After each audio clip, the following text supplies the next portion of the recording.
लातूरमध्ये gas booking number जे आहेत ते बंद पडल्यामुळं ग्राहकांमध्ये कुठेतरी गैरसमज निर्माण झाले आणि मोठा रांगा जे आहेत ते गॅस डिस्ट्रीब्युटरकडे असल्याचं आपल्याला पाहायला मिळतं आहे। मोठी रांग लागलेली आहे, सिलेंडर मिळत नसल्याची ओरड जी आहेत ते ग्राहक करताना पाहायला मिळत आहेत आणि ग्राहक एजन्सी किंवा पुरवठा अधिकारी जे आहेत जिल्हा प्रशासनाचे त्यांना जर आपण माहिती घेतली तर ते सांगतायत की मुबलक पुरवठा जो आहे तो करण्यात येतो आहे आणि त्यामुळे नियमित गॅस सिलेंडरचा पुरवठा जो आहे तो ग्राहकांना करण्यात येतो आहे। ई KYC ज्या ग्राहकांनी केलेलं नाही त्यांच्यासाठी मात्र हा तुटवडा होऊ शकतो, कारण ई KYC केल्याशिवाय सिलेंडर मिळणार नाही अशा प्रकारचं डिस्ट्रीब्युटर सांगतात। आणि एकूण जर लक्षात घेतलं तर जे गॅस बुकिंग करण्यासाठीचे जे डिस्ट्रीब्युटरचे नियमित नंबर होते ते मात्र कालपासून पूर्णपणे बंद पडलेले आहेत आणि त्यामुळे गॅस बुकिंग होत नाही आणि म्हणून डिस्ट्रीब्युटरकडे मोठ्या रांगा ज्या आहेत ते ग्राहकांनी लावलेल्या आहेत। एकूणच युद्धाचा परिणाम जो आहे तो गॅस सिलेंडर वितरणावर होताना आपल्याला लातूरमध्ये पाहायला मिळत आहे। ग्राहक आपल्यासोबत आहेत, त्यांच्याकडनं जाणून घेणार। तर मला सांगा, बुकिंग होते का?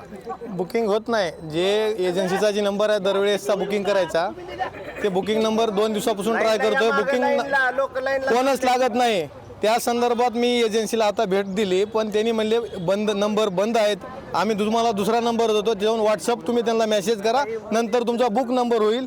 नंबर बुक झाल्यानंतर तुम्हाला आम्ही सांगेल 2 दिवसानं 3 दिवसानं केव्हा यायचे ते, त्या दिवशी तुम्ही येऊन सिलेंडर घेऊन जाऊ शकता। तुम्ही किती वेळापासून रांगेमध्ये आहात? 2-2.5 तास झालं येऊन थांबला इथं, लाईन आता चालू झाले ते, इतके वेळ बंदच होतं। तुमचा काय प्रॉब्लेम झाला?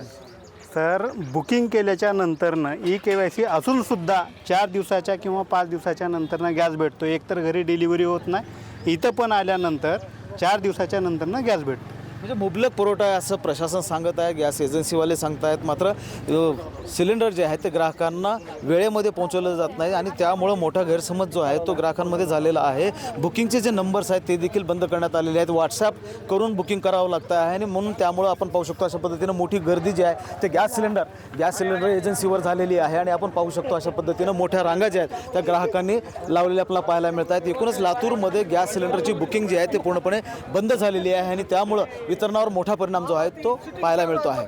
महेंद्र जोंधळे, TV9 मराठी, लातूर।